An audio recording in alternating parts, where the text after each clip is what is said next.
জীবনে আপনি যেটা অর্জন করতে চান সেটা পাবেন। অর্থাৎ যেটার পিছনে আপনি যতটা শ্রম দিবেন ততটা পাবেন।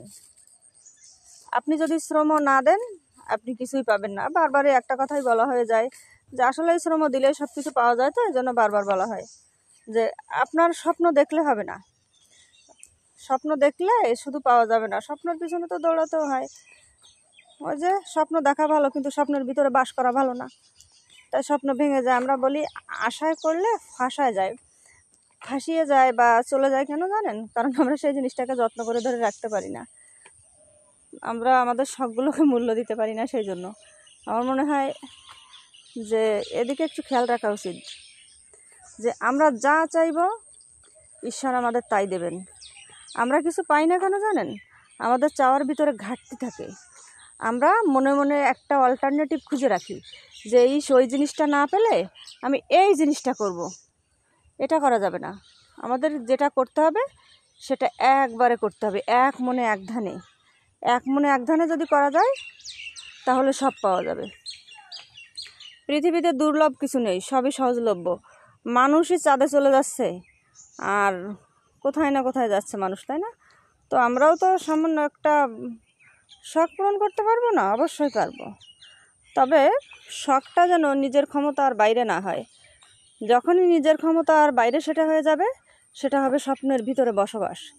কিন্তু যখন সেটা নিজের সাধ্যের ভিতরে থাকবে তখন সেটা হচ্ছে স্বপ্ন। তো নিজের পরিমাপকাঠি আগে বুঝতে হবে যে আমার কোন ধরনের স্বপ্ন দেখা উচিত আর কোন ধরনের স্বপ্ন দেখা উচিত না। না, অবশ্য স্বপ্ন দেখতে মানা নেই, কিন্তু এমন স্বপ্ন দেখে কি লাভ যে স্বপ্ন কখনো পূর্ণ হবে না? সর্বপ্রথমে কোনো কিছু করতে গেলে নিজেকে মাপতে শিখতে হবে, নিজের ক্ষমতা জানতে হবে। আর সবথেকে বড় কথা যে অন্যের প্ররোচনায় প্ররোচিত হওয়া যাবে না। অন্যকে আদর্শ হিসেবে মানতে হবে কিন্তু অনুকরণ করা যাবে না। আমি আগেও মনে হয় কোনো একটা ভিডিওতে বলেছিলাম যে অন্যকে আদর্শ হিসেবে মানতে হবে কিন্তু অনুকরণ করা যাবে না। আপনি যদি কাউকে অনুকরণ করতে যান আপনি তো তার মতো হতেই পারবেন না, উপরন্তু আপনার যেটুকু প্রতিভা ছিল নষ্ট হয়ে যাবে। তো নিজের ক্ষেত্রে একটু ভেবে দেখলে ভালো হয় যে আমরা অনুকরণ করব না অনুসরণ করব। অনুসরণ যদি করি আমরা তাহলে তো আমাদের কোনো একটা ব্যাপারই নেই যে না ওর জীবনী থেকে আমরা কিছু শিক্ষা লাভ করলাম ব্যাস। কিন্তু ওই জীবনী জীবনী জীবনী করে লাভ নেই রে বাবা। অতিরিক্ত জীবনী ঘাটতে গেলে নিজে জীবাণুতে পরিণত হতে হয়। তো সেই ক্ষেত্রে দেখতে হবে কি যে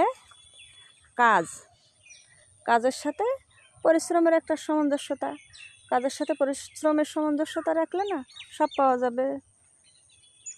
চাই না আমরা সবাই পেতে? তাহলে সেভাবে কাজ করতে হবে।